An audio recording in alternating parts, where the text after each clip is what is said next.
இப்ப நீங்க பண்ண மிஸ்டேக்குக்கு கவர்மெண்ட் ஜாப் நீங்க கொடுக்குறீங்கன்னா அப்ப இப்ப இதனால யாரு பாதிக்கப்பட போறாங்க? அந்த வாய்ப்புக்காக இப்ப காத்திருக்கக்கூடிய நிறைய பேர் வாய்ப்பு பாதிக்கப்பட போறாங்க. இப்ப 41 பேர் இறந்துருக்காங்க. அப்ப 41 கவர்மெண்ட் ஜாப்ஸ் அந்த ஃபேமிலி மெம்பர்ஸ்க்கு நீங்க கொடுக்க போறீங்க. இன்னொரு 41 பேர் பாதிக்கப்பட போறாங்க. எஸ், எக்ஸாக்டா 10 இஷ்யூ இருந்தாலும் எந்த 2 இஷ்யூ தாவேக்காவுக்கு டேமேஜ் அதிகமா ஏற்படும், அந்த 2 இஷ்யூ மட்டும் எடுக்கணும். தப்பிக்கவே முடியாது. இதை மட்டும் எடுத்து இதுக்கு நீங்க பதில் சொல்லியே தீரணுன்ற இடத்துக்கு அவங்களை தள்ளணும். தாவேக்கா என்ன முயற்சி பண்றாங்க? நம்ம சிறிய கட்சிகளை சார்ந்துக்க கூடாது. அதுதான் தாவேக்காவோட எதிர்பார்ப்பா இருக்கு. அப்ப திமுக என்ன யோசிப்பாங்கன்னா, ஆட்சியை கவிழ்க்கிறோமோ இல்லையோ சிறிய கட்சிகளை சார்ந்து இவங்களை இருக்க வைக்கணும். உன்னோட பெரும்பான்மையை அடைஞ்சிடக்கூடாது. உன்னோட எதிர்பார்ப்பு இதுல இருந்து தப்பிச்சு ஓடி வந்துடணுன்றது. அப்ப தாவேக்கோட எதிரி என்னென்ன யோசிப்பான்? நீ அந்த சிக்கலே தான் மாட்டிக்கிட்டு இருக்கணும், அதுல இருந்து தப்பிச்சு வரக்கூடாது. நெற்றிக்கண் வலையொலி உறவுகளுக்கு வணக்கம். இன்றைய அரசியல் உரையாடலில் நம்முடன் இணைந்திருப்பவர் அன்பு அண்ணன் திரு கேப்ரியல் அவர்கள். வாருங்கள், அவருடன் பேசலாம். அண்ணே வணக்கம். வணக்கம். கரூர் விவகாரம் மறுபடியும் ஒரு சர்ச்சையாகி இருக்கு. நாளைக்கு நம்முடைய முதலமைச்சர் விஜய் அவர்கள் கரூருக்கு போக போறாரு. பாதிக்கப்பட்ட மக்களை நேரில் சந்தித்து ஆறுதல் சொல்ல போறாரு. அத்தோட நிக்காம பாதிக்கப்பட்ட நபர்களோட குடும்பத்துல இருந்து ஒருத்தருக்கு அரசு வேலையும் தரப்போறதா செய்திகள் வெளியாகி இருக்கு. இப்ப இது கலவையான விமர்சனங்களையும் கொண்டு வந்திருக்கு. ஒன்று, இவர் சாட்சிகளை கலைக்கிறதுக்காகவும் அவங்களோட வாயை அடைக்கிறதுக்காகவும் தான் இப்போ இந்த பயணத்தை அவசர அவசரமாக மேற்கொள்கிறாரு. அத்தோட மட்டும் இல்லாமல் இடைத்தேர்தல் வரப்போகுது, ஸோ ஓட்டு கேட்கறதுக்காகவும் பாதிக்கப்பட்ட மக்களை தாஜா செய்யறதுக்காகவும் இவர் அங்கே போகிறாரு அப்படிங்கிறாங்க. இது ஒன்று. ரெண்டாவது, இளைஞர்கள் மத்தியில் இது ஒரு கொந்தளிப்பை ஏற்படுத்தி இருக்கு. காலங்காலமாக இந்த அரசு வேலைக்காக நாங்கள் ராத்திரி பகல்னு பார்க்காம படித்து தேர்வு எழுதி பாஸ் ஆகி இன்னமும் அரசு வேலை கிடைக்காம காத்துக்கிட்டு இருக்கிறோம். ஆனால் நீங்கள் உங்களுடைய கட்சி கூட்டத்துக்கு செத்தவங்களோட குடும்பத்துக்கு அரசு வேலை கொடுப்பீங்களா? இதெல்லாம் நியாயமா? அப்படிங்கிற விமர்சனத்தையும் முன்வைக்கிறாங்க. இது ரெண்டுத்தையும் நீங்கள் எப்படி பார்க்குறீங்க? அதான் இப்போ கரூர் சம்பவத்தை பொறுத்தளவில் ரொம்ப துயரமான ஒரு சம்பவம். ஆனால் இப்போ தாவேக்கா கட்சியை பொறுத்தளவு அந்த இஷ்யூவை எப்படி ஹேண்டில் பண்ணுறாங்கன்னு பார்க்கும்போது ஸ்டார்டிங்ல இருந்து அதை எப்படி ஹேண்டில் பண்ணுமோ அந்த மாதிரி அவங்க ஹேண்டில் பண்ணல. அந்த சம்பவம் நடந்ததுக்கு அப்புறம் பார்த்தோம்னா ஒரு மாதம் எல்லாம் பதுங்கிடுறாங்க. நிஜமாவே அக்கறை இருக்கக்கூடிய மனிதர்களாக இருந்தால் ஒரு மாதம் பதுங்கி இருக்க மாட்டாங்க. அந்த சம்பவம் நடந்ததுக்கு அப்புறம் ரைட்டு, நம்ம பண்ணமோ சதி நடந்துச்சோ எதா வேணாலும் இருக்கட்டும், ஆனால் நம்மளால முடிஞ்ச அளவுக்கு ப்ரோஆக்டிவா உள்ள இறங்கி நம்மளால என்ன முடியுமோ அதை பண்ணணும். ஒரு பிரச்சனை இருக்குன்னா ஒரு அரசியல் கட்சியோட வேலை என்ன? அந்த பிரச்சனையை பாசிட்டிவா கையாளணும். பாதிப்பு ஏற்பட்டுருச்சு, முடிஞ்ச அளவுக்கு நம்ம யூஸ்ஃபுல்லா இருக்கணும் அந்த இடத்துல. ஆனா இந்த குரூப் பாத்தீங்கன்னா அங்கிருந்து எல்லாம் அப்ஸ்காண்ட் ஆயிட்டாங்க. உங்களுக்கு தெரியும், அந்த ஒரு மாசம் தாவேக்காரங்க எல்லாரும் அப்ஸ்காண்டு. விஜய் அவர்கள் வீடியோ போடுறாரு. வீடியோலையும் பார்த்தோம்னா அதுக்கு பொறுப்பு இருக்கல, மன்னிப்பு கேட்கல. சதி நடந்ததா தான் அவரும் பேசினார். சதி நடந்ததுன்றதையும் தைரியமா போல்டா சொல்ல, அப்படியே லைட்டா ஹிண்ட் பண்றாரு. சதி நடந்த மாதிரி அப்படி லைட்டா டச் பண்ணி அவர் பேசிட்டு போறாரு. ஸோ இந்த லெவல்ல தான் இவங்க அந்த மக்கள் மேல மரியாதை வைக்கிறாங்க. அந்த அந்த அந்த மக்களுக்கு கொடுக்க வேண்டிய ரெஸ்பெக்ட் கூட ப்ராப்பரா கடைசி வரைக்கும் இறந்து போனவங்களோட படத்தை வச்சு மாலை கூட போடல. ஸோ அந்த மக்கள் இறந்ததுக்கு அப்புறமும் அதை அங்கீகரிக்கணும்ல. ரைட், நமக்காக இறந்துருக்காங்க, தியாகம் பண்ணிருக்காங்கன்னு அதை அங்கீகரிக்கணும்ல. அந்த வேலைகளும் பார்க்கல. நீங்க சொன்ன மாதிரி ஒரு கண்ணீர் அஞ்சலி நடத்தலாம், போட்டோஸை வைக்கலாம், ரெகுலரா அதுக்கப்புறம் நடந்த மீட்டிங்ஸ்ல அவங்களோட பெயர்கள் எல்லாம் சொல்லலாம். இவங்க இந்த 41 பேர் நமக்காக நம்ம மீட்டிங்க உயிரிழந்துட்டாங்க. நீங்க சொல்ற மாதிரியே சதின்லாம் கூட பேசிக்கோங்க, ஆனா குறைந்தபட்சம் அதை பேசணும்ல. அட்லீஸ்ட் நீங்க பவருக்கு வந்ததுக்கு அப்புறமா அதை பேசணும்ல. தொடர்ந்து பாத்தீங்கன்னா அப்படி ஒரு சம்பவமே நடக்கல அப்படின்ற மாதிரி தான் அவங்க டீல் பண்ணாங்க. இப்ப விஜய் அவர்கள் எடுத்துக்கிட்டீங்கன்னா அவர் பப்ளிக்கா பேசுறதா இருக்கட்டும், ஏதாவது ஒரு ஈவெண்ட்ல கலந்துக்கிறதா இருக்கட்டும், இது எல்லாமே ரொம்ப அபூர்வமான நிகழ்வு. அவர் எதையுமே சாதாரணமா பண்ற ஒரு நபர் கிடையாது. ஒரு விஷயத்த பண்றாருன்னா அது நிஜமாவே ஏதோ ஒரு வகையில தேவையான ஒரு விஷயமா இருந்தா மட்டும்தான் அந்த விஷயத்த பண்ணுவார். அமைச்சர்கள் பார்த்தோன்னா ரெகுலரா பேசிக்கிட்டே இருக்காங்க, ஏதாவது ஒண்ணு பண்ணிக்கிட்டு இருப்பாங்க, நியூஸ் ஜென்ரேட் பண்ணிட்டு இருப்பாங்க. ஆனா விஜய் அவர்கள் வெளியே வர்றது, ஒரு மீட்டிங்ல கலந்துக்கிறது, பப்ளிக்கா பேசுறதுன்றது சாதாரண விஷயம் கிடையாது. இப்ப ஸ்டாலின் அவர்களோ இபிஎஸ் அவர்களோ ரெகுலரா பேசுவாங்க, பிரஸ் சந்திப்பாங்க, மீட்டிங்ல போய் பேசுவாங்க, அதெல்லாம் நடக்கும். ஆனா விஜய் அவர்கள் வெளில வர்றதுன்னு அபூர்வமான விஷயம். அப்படி இருக்கும்போது இன்னைக்கு விஜய் அவர்கள் இந்த இஷ்யூவை கையில் எடுத்து வெளியே வராருன்னா, நான் சொன்ன மாதிரி பெரிய அக்கறையில வர்றதுக்கு வாய்ப்பு இல்லை. ஏன்னா நிஜமாவே அக்கறை இருந்தா ஃபர்ஸ்ட் டே நீங்க உள்ள இன்வால்வ் ஆயிருக்கணும். ஒரு மாசம் பேசாம இப்ப வரீங்கன்னா பெரிய அக்கறைக்கான வாய்ப்பு இல்லை. ஸோ நான் எப்படி பாக்குறேன்னா, இப்ப பை எலெக்ஷனை டிவிக்கு ரொம்ப சீரியஸா பாக்குறேன். ஓகே, டிவிக்கு பொறுத்தளவுல அந்த நரேட்டிவ் செட்டிங் இருக்கு பாருங்க, அதுல அவங்க பயங்கரமான கில்லாடிகள். பிஜேபி திமுகவை ஓவர்டேக் பண்ற அளவுக்கு ஸ்ட்ராங்கா நரேட்டிவ் செட் பண்ணக்கூடிய கெப்பாசிட்டி டிவிகேவுக்கு இருக்கு. அதுக்கான காரணம் என்னன்னா, ஒண்ணு நல்ல ஸ்ட்ராட்டஜி டீம்லாம் வச்சிருக்காங்க, ரெண்டாவது நம்ம செட் பண்ணக்கூடிய அந்த நரேட்டிவை மக்கள்கிட்ட எடுத்துட்டு போகக்கூடிய கெப்பாசிட்டி அந்த கட்சியில் கூடிய யங்ஸ்டர்ஸுக்கு இருக்கு. அந்த ஒரு அட்வான்டேஜும் டிவிகேவுக்கு இருக்கு. அவங்கள பொறுத்தளவுல இதை எலெக்ஷனுக்கான ஒரு இஷ்யூவா தான் அவங்க கையில் எடுக்கிறாங்க. இதை வச்சு ஒரு நரேட்டிவ் செட் பண்றேன். அதை ஒரிஜினலா பேசுறதெல்லாம் பார்க்கும்போது அபத்தமான ஒரு பேச்சு. கணக்கு தீக்காம விட மாட்டோம். நீங்க மக்கள் இறந்துருக்காங்க, என்ன கணக்கு தீக்க போறீங்க? நீங்க நியாயம் வாங்கி தருவோம்னு சொல்லலாம்.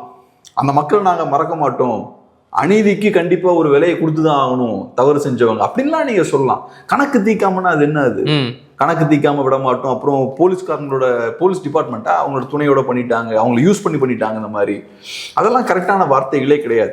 ஸோ உங்களுக்கு நிஜமாவே அக்கறை இருக்கும் பட்சத்தில் நீங்க அதை சென்சிபிளா ஹேண்டில் பண்ணுவீங்க. இந்த இஷ்யூ அவங்க ஹேண்டில் பண்ற விதம் வச்சு பார்க்கும்போதே நமக்கு தெரியுது பெரிய அக்கறைலாம் ஒன்றும். ஸோ இடைத்தேர்தல் வருது அப்படிங்கறதுனால தான் இப்ப போறாரு அப்படின்னு எடுத்துக்கலாமா? ஏன்னா நான் பார்த்த அளவில் இடைத்தேர்தல் தாவேக்காவுக்கு பெரிய முக்கியத்துவம் வாய்ந்த ஒரு விஷயம். Prestigious issue. பிரஸ்டீஜ்ன்றதை விட சர்வைவல் சார்ந்த ஒரு விஷயம். ஓகே, தாவேக்காவோட சர்வைவல் அதை டிபெண்ட் ஆகி தானே இருக்கு. ஸோ இப்போ தாவேக்கா ஏன் நிறைய எம்எல்ஏஸ்லாம் உள்ள வர வைக்கிறாங்க? அந்த எம்எல்ஏஸ்லாம் சும்மா வரல. இப்போ ஒரு எம்எல்ஏ என்ன பண்றாரு, கோடிக்கணக்காக செலவழிச்சு ஜெயிக்கிறாரு. நீங்களும் போட்டிட்டீங்க, உங்களுக்கு தெரியும். கோடிக்கணக்காக செலவழிச்சு ஒருத்தர் ஜெயிக்கிறார். ஜெயிச்சு ஒரே மாசத்துல அந்த பதவி தூக்கி போட்டு ஒரு போவாரா? சும்மா போவாரா? போக மாட்டார். கண்டிப்பா ஏதோ லாபம் இருக்கிறதுனா போட்ட காசு எடுக்கிறதுக்கு நீங்க 5 வருஷம் வேலையை பார்க்கணும். 5 வருஷம் வேலை பார்க்காம ஒரே மாசத்துல பதவியை தூக்கி போட்டு தாவேக்கால சேர்றாருன்னா ஏதோ ஒரு லாபம் இருக்கு. ஸோ அப்போ அவங்களெல்லாம் நீங்க உள்ள கொண்டு வரீங்கன்னா உங்களுக்கு ஒரு தேவை இருக்கு. அர்ஜென்ட்டா இவங்க எல்லாத்தையும் உள்ள கொண்டு வர வேண்டிய தேவை இருக்கு. ஸோ அப்போ உங்களுக்கு என்ன தேவைன்னா, உங்களுக்கு சிறிய கட்சிகளை நம்ப முடியல. இன்னைக்கு வரைக்கும் விசிகே மாத்தி தான் பேசிட்டு இருக்காங்க. இன்னைக்கு வரைக்கும் கம்யூனிஸ்ட் பிடிக்கெடுக்காம பேசிக்கிட்டு இருக்காங்க, வெளில இருந்து ஆதரிக்கிறாங்க. ஸோ இவங்களெல்லாம் நீங்க நம்பி இருக்க முடியாது.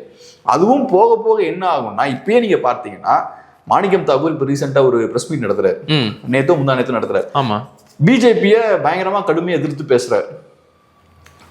அதே மாதிரி லெப்டும் பார்த்தோம்னா பிஜேபியை கடுமையா எதிர்த்து பேசுறாங்க. சுத்தி இருக்கக்கூடிய கூட்டணி கட்சிகள்லாம் பிஜேபி எதிர்க்கிறாங்க, தாவேக்கா திமுக எதிர்த்து பேசிக்கிட்டு இருக்காங்க.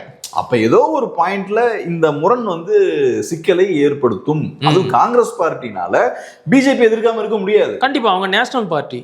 அதே மாதிரி தாவேக்கா பிஜேபி எதிர்க்கணும்னு வலியுறுத்தாமலும் இருக்க முடியாது. ஏன்னா நீங்க சொன்ன நேஷனல் பார்ட்டி நாடாளுமன்ற தேர்தலில் பிஜேபி தான் எதிர்த்து பேசி ஆகணும். அவங்க திமுகவை எதிர்க்க முடியாது. இது ஐஎம்எலுக்கும் அப்ளை ஆகும். ஐஎம்எலுக்கு பாஜக தவிர வேற எந்த எதிரியும் கிடையாது. கண்டிப்பா இது லெஃப்ட்டுக்கும் அப்ளை ஆகும். ஏன்னா லெஃப்ட்டும் நேஷனல் பார்ட்டி தான். ஸோ அப்படி இருக்கும்போது இந்த கூட்டணி நம்பி நீங்க ரொம்ப நாள் போக முடியாது. அப்போ உங்களோட சர்வைவலுக்கு இந்த பை எலெக்ஷன் ரொம்ப அவசியம். நீங்க ஒரு 8-10 சீட் ஜெயிச்சா நல்லா இருக்கும். இப்போதைக்கு அப்கோர்ஸ் பட் நான் என்ன சொல்றேன், வரக்கூடிய நாட்கள் இன்னும் நிறைய பேர் வரது இருக்குன்றேன், வர வாய்ப்பு இருக்குன்றேன். ஸோ அப்போ அவங்கள பொறுத்தளவுல ஒரு 7 to 10 சீட்ஸ் ஜெயிச்சா நல்லா இருக்கும் அப்படின்ற நமக்கான தனி பெரும்பான்மை வந்துட்டா போதும். நம்ம யாரையும் நம்பி இருக்க கூடாது. அதுக்காக தான் இப்போ அதுக்கான எஃபோர்ட்டை பயங்கரமா எடுக்கிறாங்க. ஸோ அப்புறம் ரெண்டாவது, இந்த பை எலெக்ஷனை பொறுத்தளவுல இந்த பை எலெக்ஷன்ல டிவிகேவோட ஓட் ஷேர் கம்மியாகுதுன்னு வச்சுப்போம், இல்லைன்னா எதிர்பார்த்த அளவுக்கு கம்ஃபர்டபுளா ஜெயிக்க முடியும்னு வச்சுப்போம். அதுவே அவங்களுக்கு பெரிய கெட்ட பேர் தான். பை எலெக்ஷன்னாலே ஆளும் கட்சிக்கு அட்வான்டேஜ் இருக்கு. அப்படி இருந்தும் தாவேக்காவால பெருசா பெர்ஃபார்ம் பண்ண முடியலன்னா அப்ப ஹென்ஸ் ப்ரூவ்டு தாவேக்கா ஆட்சியில மக்கள் திருப்தியா இல்ல, மக்கள் எதையோ எதிர்பார்த்து தாவேக்காவை பவர்ல உட்கார வைக்கிறாங்க, ஆனா மக்கள் இப்ப சாட்டிஸ்ஃபைடா இல்ல அப்படின்ற ஒரு தோற்றத்தையும் ஏற்படுத்தும். இப்ப நீங்க சொல்ற மாதிரி உடனே ஒரு வெற்றியை சாதிக்கணும் அப்படின்னு அவங்க எதிர்பார்க்கறாங்க. ஆனா இந்திய தேர்தல் ஆணையம் மற்ற மாநிலங்களுக்கெல்லாம் இடைத்தேர்தலை அறிவிச்ச போதும் கூட தமிழ்நாட்டில் இத்தனை சட்டமன்ற தொகுதிகள் காலியான பிறகும் இங்க இடைத்தேர்தலை அறிவிக்காம இருக்கிறாங்க. சோ காலம் தாழ்த்த தாழ்த்த அது தாவேக்காவிற்கு பாதகமா தானே போய் முடியும். இதுல 2 இருக்கு. முதல்ல எலெக்ஷன் கமிஷன் 100% இண்டிபெண்டா செயல்படக்கூடிய ஒரு பாடி கிடையாது. கண்டிப்பா ஏதோ ஒரு வகையில அதிகாரத்துல கூடிய கட்சியோட இன்ஃப்ளூயன்ஸ் அதிகமா இருக்கும். இசிஐ மேல. ஓகேவா? ஸோ அப்படி இருக்கும்போது நீங்க சொன்ன மாதிரி எலெக்ஷன் தள்ளி போனா யாருக்கு கஷ்டம்? தாவேக்காவுக்கு கஷ்டம். தாவேக்காவை பொறுத்தளவுல சூட்டோட சூடா உடனே ஜெயிக்கணும். அப்பதான் ஒரு பெரிய வெற்றி கிடைச்சது. அடுத்த மாசமே பை எலெக்ஷன் நடந்தா பட்டுன்னு அதையும் ஜெயிச்சிடலாம். தள்ளி போக இவங்களோட சிக்கல்கள்லாம் ஒவ்வொன்றா வெளியே வரும். தாவேக்கா மேல மக்களுக்கு அதிருப்தி ஏற்படும். ஸோ பை எலெக்ஷன் சிக்கலாகிக்கிட்டே தான் இருக்கும். அப்ப இப்படி இருக்கும்போது எலெக்ஷன் தள்ளி போய்கிட்டே இருக்குன்னா அப்ப பாஜகவோட மைண்ட் செட் என்னவா இருக்குன்றதை நீங்க பார்க்கணும். ஏன்னா பாஜகவை பொறுத்தளவுல தாவேக்கா இன்னைக்கு காங்கிரஸை வண்டியில ஏற்றி உட்கார வச்சிருக்காங்க. அது ஃபர்ஸ்ட் சிக்கல் பாஜகவுக்கு. ரெண்டாவது நான் இன்னொன்னு சொல்றேன், பாஜக இன்னைக்கு சில சேலஞ்சஸ் நேஷனல் லெவல்ல ஃபேஸ் பண்றாங்கல்ல. ஆமா, ஜென்சியை டீல் பண்றதுல பாஜகவுக்கும் சிக்கல் இருக்கு. இன்ஸ்டா இப்போ யூடியூப்ல ட்விட்டர்லாம் பாஜக நல்லா ஸ்கோர் பண்றாங்க. பட் இன்ஸ்டாலலாம் பாஜகவால பெருசா ஸ்கோர் பண்ண முடியல. இப்போ இந்த சிஜேபி ப்ராப்ளம்லாம் அதுதான், யங்ஸ்டர்ஸ் அவங்களால கைக்குள்ள வைக்க முடியல. திமுகவுக்கு இருக்கிற அதே பிரச்சனை பாஜகவுக்கும் இருக்கு. ஸோ இந்த மாதிரி இருக்கக்கூடிய சிஸ்டமை டிஸ்டர்ப் பண்ணி ஒரு ஜென்சி டைப் ஆஃப் மூவ்மெண்ட் இங்க பில்ட் ஆகுது இல்லையா? அது கரெக்டோ தப்பானா இங்க பில்ட் ஆகுது இல்லையா? அது அங்கேயும் நடந்துட்டு இருக்கு. இந்த டெவலப்மெண்ட்ஸ் எல்லாம் பாஜக விரும்ப மாட்டாங்க. ஏன்னா அவங்கள பொறுத்தளவுல அவங்க காங்கிரஸோட அரசியல் பண்ணதான் விரும்புவாங்க, திமுகவோட அரசியல் பண்ணதான் விரும்புவாங்க. ஏன்னா இவங்கெல்லாம் ட்ரெடிஷனல் எனிமீஸ். இவங்களெல்லாம் எப்படி டீல் பண்ணணும்னு பாஜகவுக்கு தெரியும். ஆனா இப்ப இந்த புது ட்ரெண்ட் ஒன்று டெவலப் ஆகுது பாருங்க, இதை அவங்க டெஃபினட்டா விரும்ப மாட்டாங்க. இதை முளையிலேயே கிள்ளி போடணும்னு தான் அவங்க யோசிப்பாங்க.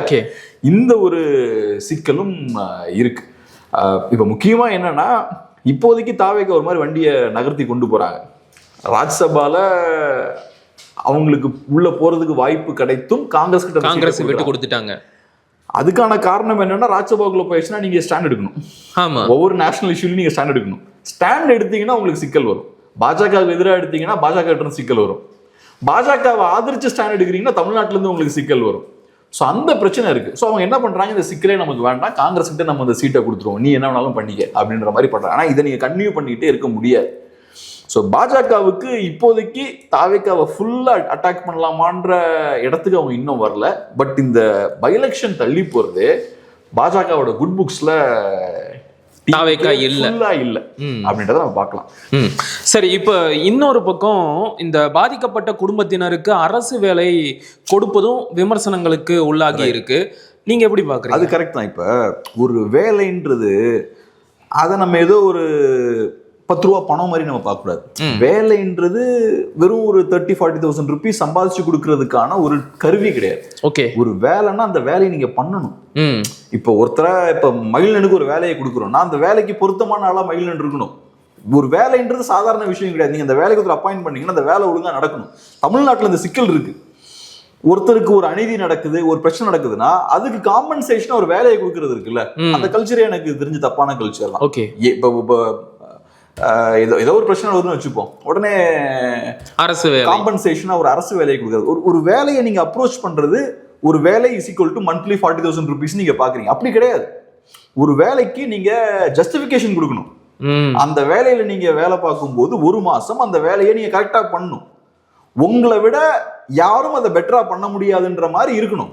ஆனா இந்த ஒருத்தன் குவாலிஃபைடா இருக்கான்றத செக் பண்ற ப்ராசஸும் இங்க இல்ல, அதை கொஸ்டினும் பண்ண மாட்டேங்கிறாங்க. அது ஒரு பெரிய சிக்கல் தான். இங்கேயும் அப்படிதான். உங்களுக்கு அந்த மக்கள் பாதிக்கப்பட்டிருக்காங்க, அவங்களுக்கு ஏதாவது செய்யணும்னு தோணுச்சுன்னா வேற என்னெல்லாமோ செய்யலாம். ஒரு வேலையை கொடுக்கணும் அவசியம் இல்லை. ஏற்கனவே 20 லட்சம் ரூபாய் நிதியும் கொடுத்துட்டாங்க. ஏன்னா குவாலிஃபைடா நிறைய பேர் வெளில வெயிட் பண்ணிட்டு இருக்காங்க. அந்த வேலைக்கு பொருத்தமான ஆட்கள் நிறைய பேர் கனவோட வெயிட் பண்ணிட்டு இருக்காங்க. ரெண்டாவது தவறு உங்க மேல.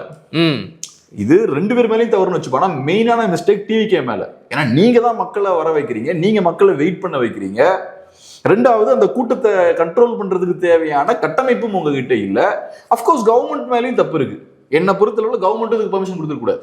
ஓகே, ஸ்டார்டிங்ல இருந்து நம்ம சொல்லிட்டு இருக்கோம். இவங்களை பத்தி தெரிஞ்சும் இவங்களுக்கு பர்மிஷன் கொடுத்துருக்க கூடாது. ஏன்னா உங்களுக்கு தெரிஞ்சிருக்கணும் இந்த பார்ட்டி என்ன மாதிரியான பார்ட்டி, இவங்களுக்கு அதுக்கான கட்டமைப்பு எல்லாம் இருக்கா. ஒரு 1000 பேரை நீங்க திரட்டுறீங்கன்னா அதை ஒழுங்குபடுத்துறதுக்கு ஒரு 100 பேர் இருக்கணும். அப்ப நீங்க ஒரு 50,000 பேர் சேர்றீங்கன்னா அதை ஒழுங்குபடுத்துறதுக்கு ஒரு 5,000 பேர் வேணும். உங்க கட்சியில ஒரு 5,000 டிசிப்ளினான கேடர்ஸ் வேணும். அது இல்லாம நீங்க கூட்டத்தை கூட்ட முடியாது. அப்படி கூட்டினால்தான் அந்த பிரச்சனையே ஏற்பட்டது. உலகத்துல வேற எங்கேயுமே பொலிட்டிக்கல் இவெண்ட்ல இந்த மாதிரி நடந்தது கிடையாது. ஏன்னா பொலிட்டிக்கல் பார்ட்டிஸை பொறுத்தளவுல 100 பேர் இருக்காங்கன்னா 1000 பேர் அந்த 100 பேர் திரட்டுவாங்க. 1000 பேர் இருக்காங்கன்னா 1,00,000 பேர், ஒரு 10,000 பேர் திரட்டுவாங்க. ஆனா இங்க பார்த்தோம்னா கட்டமைப்பே இல்லாம ஆயிரக்கணக்கான பேர் திரள்றாங்க. அப்ப ஒழுங்குபடுத்துறதுக்கான மெக்கானிசமே இல்லை. அப்ப நீங்க அதுக்கு பெர்மிஷனே கொடுத்துக்கூடாது. ஸோ கவர்மெண்ட் மேலேயும் தப்பு இருக்கு. பட் மோஸ்ட்லி ப்ராப்ளம் எங்க இருக்குன்னு பார்த்தா டிவிகே கிட்ட இருக்கு. இப்ப நீங்க பண்ண மிஸ்டேக்குக்கு கவர்மெண்ட் ஜாப் நீங்க கொடுக்குறீங்கன்னா அப்ப இப்ப இதனால யாரு பாதிக்கப்பட போறா? அந்த வாய்ப்புக்காக இப்ப காத்திருக்கக்கூடிய நிறைய பேர் பாதிக்கப்பட போறாங்க. இப்ப 41 பேர் இறந்திருக்காங்க. அப்ப 41 கவர்மெண்ட் ஜாப்ஸ் அந்த ஃபேமிலி மெம்பர்ஸ்க்கு நீங்க கொடுக்க போறீங்க.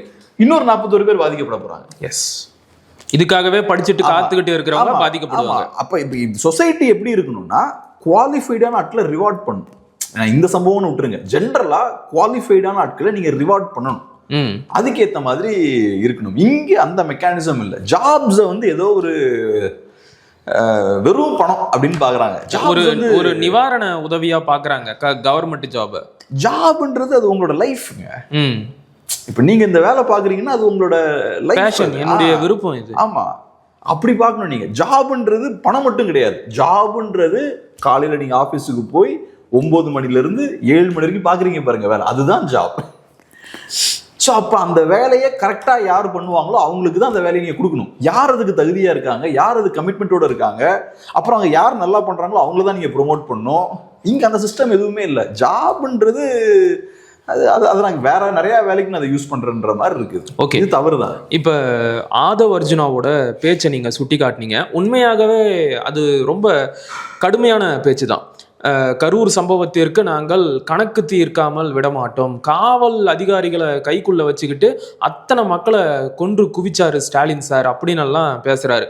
ஸோ இன்னைக்கு வரைக்கும் கரூர் சம்பவத்துல ஏதோ ஒரு சதி நடந்திருக்கு அப்படிங்கிறத மறுபடியும் தாவேகாவினர் நம்முடைய மக்கள் மத்தியில வலுவ பதிய வைக்க நினைக்கிறாங்களா? அதனுடைய வெளிப்பாடு தான் ஆதவ் அர்ஜுனாவுடைய இந்த பேச்சுன்னு எடுத்துக்கலாமா? இப்போ இந்த மாதிரி பேசிக்கிட்டே இருக்காங்க. அவங்க தாவேகா வந்து பார்த்தீங்கன்னா ரொம்ப கிளவரான ஒரு பார்ட்டி. இப்போ டிஎம்கே எடுத்துக்கிட்டிங்கன்னா நிறைய இஷ்யூவை டச் பண்ணுவாங்க. இப்போ உதயநிதி ஸ்டாலின் அவர்கள் அசம்பிளியில் பேசும்போது அவர் ஏகப்பட்ட இஷ்யூஸை டச் பண்ணுறாரு. ஸோ ஏகப்பட்ட இஷ்யூஸை நீங்கள் டச் பண்ணி பேசுறீங்க. ஆனால் விஜய் அவர்கள் பேசும்போது அவருக்கு அது வசதியாக போயிருது. நீங்கள் ஒரு 10 விஷயத்தை கையில் எடுத்து தாவேகா அட்டாக் பண்ணுவீங்க. விஜய் அவர்கள் பேசும்போது அவருக்கு வசதியான 2 இஷ்யூ மட்டும் எடுப்பார். ஆமாம், அதுக்கு மட்டும் பதில் சொல்லுவார். ஸோ அவங்க கரெக்டாக டீல் பண்ணுறாங்க. டிஎம்கே இன்னும் ப்ராப்பராக டீல் பண்ணல. ஸோ நான் என்ன சொல்வேன், டிஎம்கே கூட என்ன பண்ணணும்னா எக்ஸாக்டாக 10 இஷ்யூ இருந்தாலும் எந்த 2 இஷ்யூ தாவேகாவுக்கு டேமேஜ் அதிகமாக ஏற்படுத்தும் அந்த 2 இஷ்யூ மட்டும் எடுக்கணும். தப்பிக்கவே முடியாது. இதை மட்டும் எடுத்து இதுக்கு நீங்க பதில் சொல்லியே தீரணுன்ற இடத்துக்கு அவங்களை தள்ளணும், டிஃபென்ஸுக்கு தள்ளணும். ஆனா அந்த டெக்னிக்லாம் புரியல. எதுக்கு நான் சொல்றேன்னா அந்த ஃபோக்கஸ் இருக்கு தாவேகாவோட நரேட்டிவ்ல. ஸ்டார்டிங்லேயே பார்த்தோம்னா ஸ்டாலின் சார்னாங்க, திமுகன்னாங்க, அதை தாண்டி வேற வார்த்தையை விஜயோட வாயில வராது. எஸ், அதே இது இபிஎஸ் எடுத்துக்கோங்களேன். செங்கோட்டையனோட சண்டை போட்டு இருந்தார் எப்ப எலெக்ஷன் கேம்பெயின்ல. அப்புறம் அந்த கேம்பெயின் உட்படுமா? உங்க வாயிலிருந்து செங்கோட்டையன் அவர்களோட பேர் வரவே கூடாது. உங்களோட வாயிலிருந்து ஸ்டாலின் அவர்கள் பேர் மட்டும்தான் வரணும். உதயநிதி அவர்கள் பேர் வரக்கூடாது. இவர் இபிஎஸ் பார்த்தோன்னா உதயநிதி அவர்களோட சண்டை போட்டுருந்தாரு. ஸோ அப்படி போட்டிங்கன்னா என்ன ஆகும்னா நீங்க யாரை ரிப்ளேஸ் பண்ண முயற்சி பண்றீங்களோ, யாரோட இடத்த பிடிக்க முயற்சி பண்றீங்களோ அவங்கள மட்டும் தான் நீங்க ஃபோக்கஸ் பண்ணணும். விஜய் அவர்கள் அதை பண்ணார். இப்பயும் பார்த்தீங்கன்னா அவங்க நிறைய இஷ்யூஸ் கையில் எடுக்கிறது இல்லை.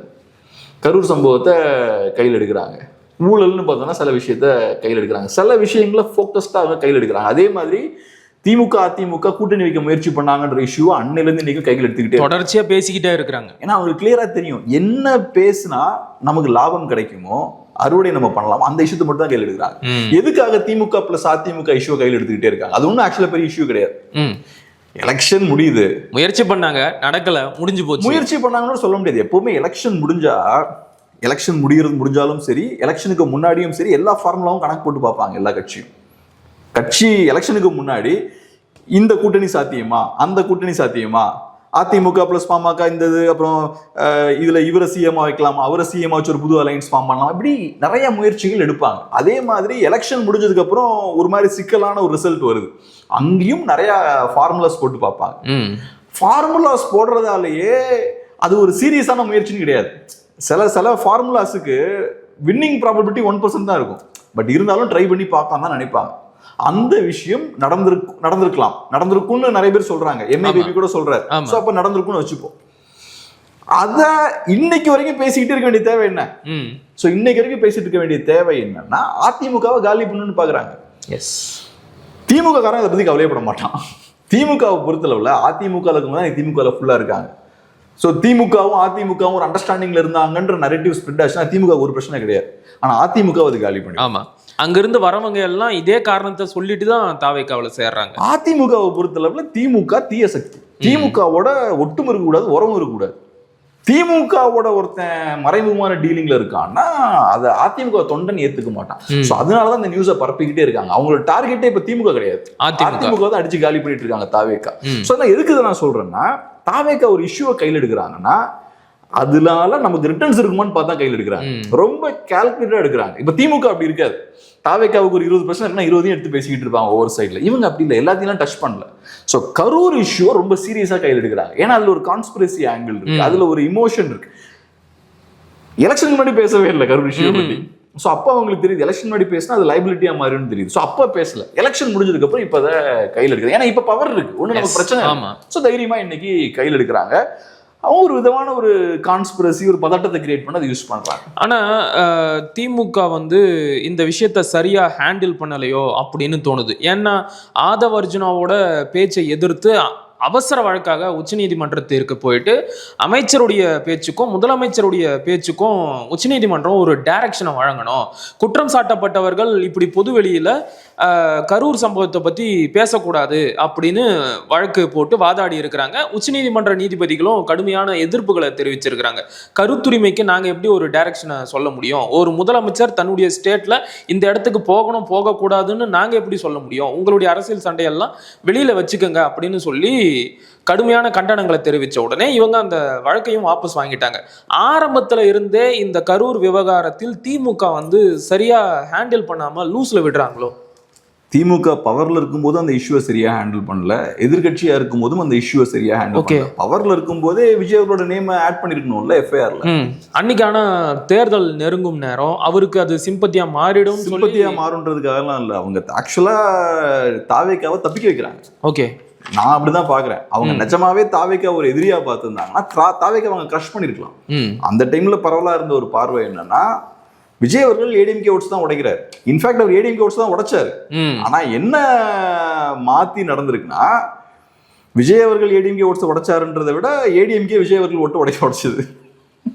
ஸோ அந்த எக்ஸ்டென்ட்டுக்கு போகும்னு யாரும் எதிர்பார்க்கல. பட் ஆனா அவர் டார்கெட் பண்ணது ஏடிஎம்கே ஓட்ஸ் தான். ஏடிஎம்கே ஓட்ஸ் தான் அவர் டார்கெட் பண்ணி வாங்கவும் செஞ்சிருக்காரு. ஆனா எதிர்பார்த்ததை விட ரொம்ப அதிகமா ஏடிஎம்கே ஓட்ஸை தாவேக்கா வாங்கிட்டாங்க. இது நடக்கும்னு யாரும் எதிர்பார்க்கல. சோ அப்ப ஃபர்ஸ்ட் இருந்த பார்வை என்னன்னா, தாவேக்கா அதிமுக ஓட்ஸ் தான் காலி பண்ண போது, காலி பண்ணிட்டு போட்டோம். சோ அதனால ரொம்ப லிபரலா விட்டாங்க. அவ்வளவு லிபரலா விட்டுக்கூடாது. 41 பேர் இறந்தாங்க, ஆனா ஒரு அக்கௌண்டபிலிட்டி இல்லை. இவங்களும் வழக்கு போடல. ஆமா, ரொம்ப சிம்பிளா அதை விட்டுட்டாங்க. 41 பேர் இறந்து எதுவும் நடக்கலன்னா என்னன்னு புரிஞ்சுக்கிறது. அப்புறம் இப்ப வந்து நீங்க முதல்வர் அங்க போக கூடாதுன்னா, இத பத்தி பேசக்கூடாதுன்னா எப்படி? ஆமா, நீங்க சரியா அதை ஹேண்டில் பண்ணல. அந்த டைம் நீங்க பொலிட்டிக்கலா அதை பார்த்தீங்க. இல்ல நீங்க சொல்ற மாதிரி இருக்கட்டுமே, அந்த இஷ்யூ அப்ப கையில் எடுத்தா மக்கள் சென்டிமெண்ட் திமுக எதிராக திரும்ப கூட வச்சுப்போமே, அப்பயுமே நீங்க தப்பு பண்ணிட்டீங்கன்னு அர்த்தம். அப்ப இன்னைக்கு நீங்க அதுக்கான பலனை ஆகணும். என்ன பண்ண முடியும்? அப்ப திமுகவை பொறுத்தளவுல இத ஸ்டார்டிங்ல இருந்தே அவங்க சரியா ஹேண்டில் பண்ணல. திமுகவுக்கு இப்ப டீல் பண்ண முடியல தாவேக்காவை. தாவேக்கா டிஃபரெண்டான ஒரு கட்சியா இருக்காங்க. இன்னும் சரியா புரிஞ்சுக்க முடியல. அவங்கள புரிஞ்சுக்க முடியலன்றது ஒண்ணு, டீல் பண்றதுல நிறைய சிக்கல் இருக்குன்னு நான் பாக்குறேன். ஏன்னா திமுகவை பொறுத்தளவுல அதிமுகவை கையாண்டு பழகின கட்சி.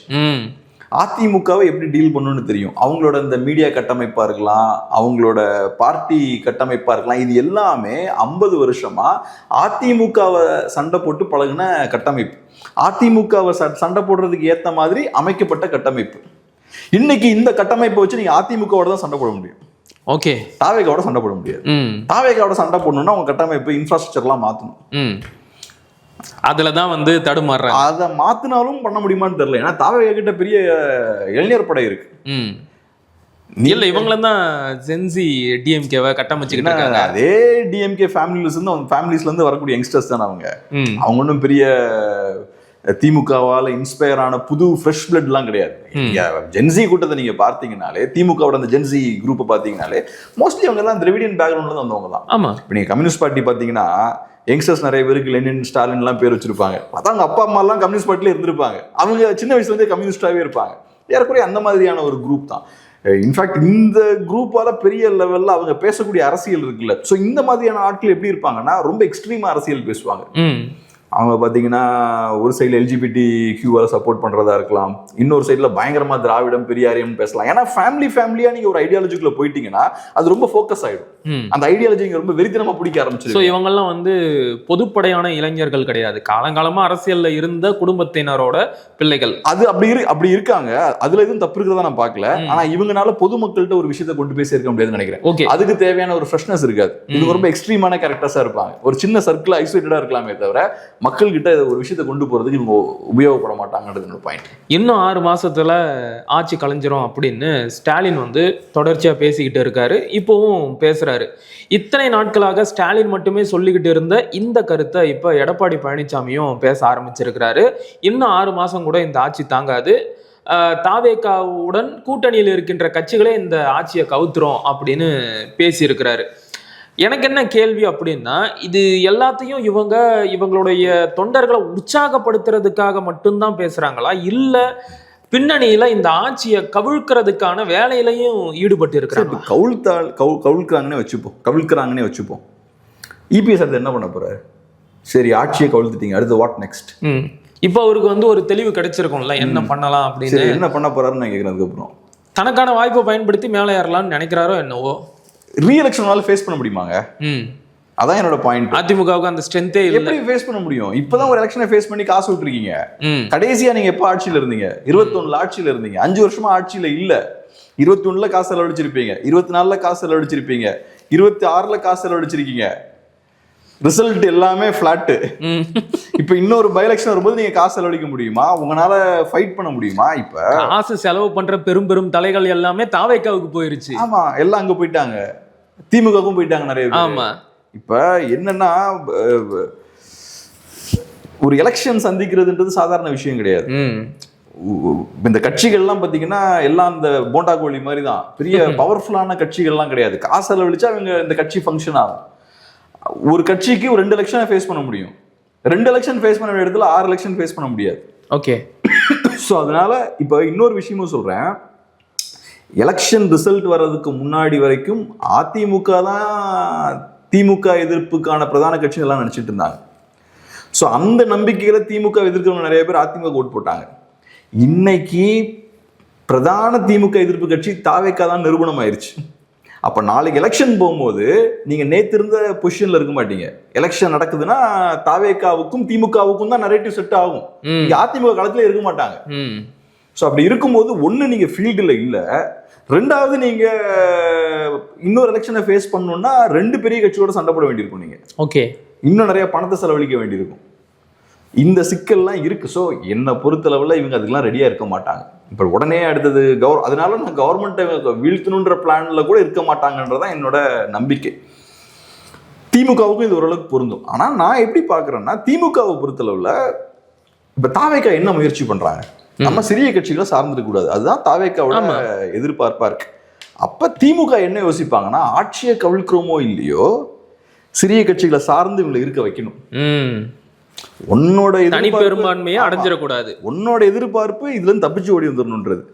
அப்ப தாவேகோட எதிரி என்னென்ன யோசிப்பான், நீ அந்த சிக்கல்லே தான் மாட்டிக்கிட்டு இருக்கணும், அதுல இருந்து தப்பிச்சு வரக்கூடாது. அப்ப நீங்க பை எலெக்ஷன்ல இவங்க போட்டிடுறாங்கன்னா டஃபா ஃபைட் பண்ணி ஒரு 5 சீட்ல தோக்க வச்சுன்னு வச்சுப்போம், பாதி தோக்குறாங்கன்னு வச்சுப்போம் தாவேகா. அப்ப திரும்பவும் இவங்களை சார்ந்துதான் இருப்பாங்க. ஆமா, அப்ப அதுல இருக்கக்கூடிய அட்வான்டேஜ் என்னன்னா, உங்களுக்கு தேவையான டைம் கவர்மெண்ட்டை கொலாப்ஸ் பண்ணிக்கலாம். நாளைக்கு நீங்க ஸ்ட்ராங் ஆனதுக்கு அப்புறம் இப்ப தாவேகா வீக்கா இருக்காங்க, இப்ப அடிச்சா தாவேகாவை தோக்கடிக்கலாம் நீங்க நினைப்பீங்கல்ல, அந்த டைம்ல கவர்மெண்ட்டை கொலாப்ஸ் பண்ணலாம். சோ அதனால திமுகவை பொறுத்தவரை அந்த யோசனை அவங்களுக்கு இருக்கலாம்.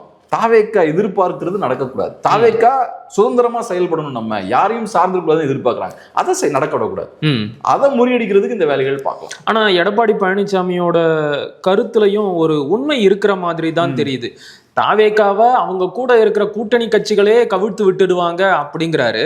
அவர் சொல்லி வாய மூடல, அதுக்குள்ள திருமாவளவன் இன்னொரு சர்ச்சையான கருத்தை சொல்லி இருக்கிறாரு. தாவேகாவிற்கு பெரும்பான்மை இல்லை என்பதற்காகத்தான் நாங்க அவங்களுக்கு ஆதரவு கொடுத்தோம், அமைச்சரவையிலையும் இடம் பெற்றோம். ஆனா நாங்க இப்ப வரைக்கும் கூட திமுக கூட நட்புல தான் இருக்கிறோம், நான் எடுக்கிற ஒவ்வொரு முடிவையும் ஸ்டாலின் கிட்ட கேட்டுதான் எடுக்கிறேன் அப்படிங்கிறாரு. எனக்கு இந்த விஷயமே புரியல. ஆத்துல ஒரு கால் சேத்துல ஒரு கால் அப்படிங்கிற மாதிரி நான் அங்கேயும் இருக்கேன் இங்கேயும் இருக்கிறேன் அப்படிங்கிறாரு. என்ன ப்ரூஃப் பண்ண ட்ரை பண்றாரு? திருமாவளவன் அவர்கள் பேசவே தேவையில்லை. இப்ப திருமாவளவன் அவர்கள் அளவுக்கு இடதுசாரிகள் பேசல நிச்சயமா. ஆனா நான் என்ன சொல்றேன், நீங்க இடதுசாரிகள் நம்ப முடியாது. அவங்க பேசாம இருந்தாலும் அவங்களை நம்ப முடியாது. இப்ப சண்முகம் அவர்கள் பயங்கரமா சப்போர்ட் பண்ணி எல்லாம் பேசிட்டு இருக்காரு. ஆமா, வீரபாண்டியன் வந்து குதிரை பேரத்தை நியாயப்படுத்துறாரு.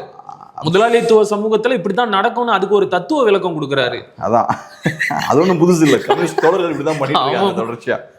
சோ இப்ப என்னோட பாயிண்ட் என்னன்னா, நாளைக்கு தேவைன்னா யோசிக்காம திமுக பக்கம் இவங்க எல்லாமே பல்ட்டி அடிப்பாங்க. அதே மாதிரி திமுகவுக்கும் தேவைன்னா யோசிக்காம வரவங்க எல்லாம் சேர்த்துப்பாங்க. இவங்களுக்கு எந்த சிக்கலும் கிடையாது. இப்ப இது எல்லாத்தையுமே தீர்மானிக்க போறது என்னன்னா, தாவேக்காவுக்கு எதிரான அந்த ஆன்டி இன்கம்பன்சி எப்படி டெவலப் ஆகுதுன்றதுதான் முக்கியமான விஷயம். சோ நீங்க சொன்ன மாதிரி அப்கோர்ஸ் இபிஎஸ் சொன்ன மாதிரி இவங்களை நம்ப முடியாதுதான், அதுல எந்த மாற்று கருத்தும் கிடையாது. இவங்களை யாருமே நம்ப முடியாது. இந்த சிறிய கட்சிகளை, பெரிய கட்சிகளை நம்ப முடியாது. அரசியல் தாங்க, லாபம் எங்க இருக்கோ அங்கதான் போவாங்க. சோ இந்த சிறிய கட்சிகள் தாவேக்காவோட இருப்பாங்களா, திமுக பக்கம் திரும்ப போவாங்களான்றது தீர்மானிக்க போறது எதுனா, தாவேக்கா அரசுக்கு எதிரான ஆன்டி இன்கம்பன்சி எந்த அளவுக்கு அதிகரிக்க போகுதுன்றதான் அதை தீர்மானிக்கும். இப்ப போக போக தாவேக்காவுக்கு எதிராக ஆன்டி இன்கம்பன்சி அதிகமாயிட்டே இருக்குன்னு வச்சுப்போம். பை எலெக்ஷன்ல தாவேக்காவால சரியா பெர்ஃபார்ம் பண்ண முடியும்னு வச்சுப்போம். 8 சீட்டு போட்டிட்டு 3 தான் ஜெயிக்கிறாங்கன்னு வச்சுப்போம். அப்ப அது ஃபர்ஸ்ட் இண்டிகேஷன். ஓகே, அது டெம்பரரியா சிறிய கட்சிகளுக்கு பலத்தை கொடுக்கும். திரும்பவும் கொஞ்சம் திமிரா பேச ஆரம்பிப்பாங்க சிறிய கட்சிகள்லாம், நம்மளை வெளில தள்ள முடியாதுன்ற தைரியம் எல்லாம் வரும். அவர் டெம்பரரியா ஒரு போல்ட்னஸ் அவங்களுக்கு கொடுக்கும், தைரியத்தை கொடுக்கும். அப்புறம் 29க்கு முன்னாடி அது மட்டும் பத்தாது, அவங்களுக்கு 29 எலெக்ஷன் நல்லா பெர்ஃபார்ம் பண்ணணும். பாஜகவை எதிர்த்து பேசணும். ஆமா, பாஜகவை எதிர்த்து பேசணும். முக்கியமா இடதுசாரிகளுக்கு இன்னைக்கு ஒரு 4 சீட்டு பார்லிமெண்ட்ல இருக்குன்னா அது திமுக கொடுத்த சீட்ஸ். அதெல்லாம் அந்த சீட் இல்லைன்னா இடதுசாரிகள் பெரிய ஜீரோ தான். சிபிஐலாம் ஜீரோ தான். சிபிஐஎம்க்கு வேணா 1-2 சீட் இருக்கலாம் மேபி பார்லிமெண்ட்ல. ஸோ அப்ப இடதுசாரிகளை பொறுத்தளவுல பார்லிமெண்ட்ல அவங்களோட ஸ்ட்ரென்த்தை மெயின்டைன் பண்ணணும்னா தாவேக்கா 29ல ஸ்ட்ராங்கா இருக்கும். அப்ப 29ல தாவேக்கா வீக்கா இருந்ததுன்னா கொட்டி கட்டிட்டு நடைய கட்டிடுவாங்க. அந்த கூட்டணி எல்லாம் அப்படியே சூப்பரா இந்த சைடு வந்துடும், யோசிக்காம வந்துருவாங்க. ஸோ அதனால நான் என்ன சொல்ல வரேன், அஃப்கோர்ஸ் இவங்களை நம்ப முடியாது. ஆனா இவங்க அந்த பக்கம் போவாங்களான்றதை தீர்மானிக்கிறது தாவேக்காவோட பெர்ஃபார்மன்ஸ் சார்ந்த விஷயம். தாவேக்காவால டெலிவர் பண்ண முடிஞ்சதுன்னா பிரச்சனை எல்லாமே அங்கேயே இருப்பாங்க. தாவேக்காவால டெலிவர் பண்ண முடியலன்னா, மக்கள் தாவேக்காவுக்கு எதிராக திரும்புறாங்கன்னா இந்த பக்கம் வந்துருவாங்க. பொறுத்திருந்து பார்க்கலாம் என்ன நடக்குதுன்னு. பல கருத்துக்களை பகிர்ந்துக்கிட்டீங்க. மிக மகிழ்ச்சி. நன்றி.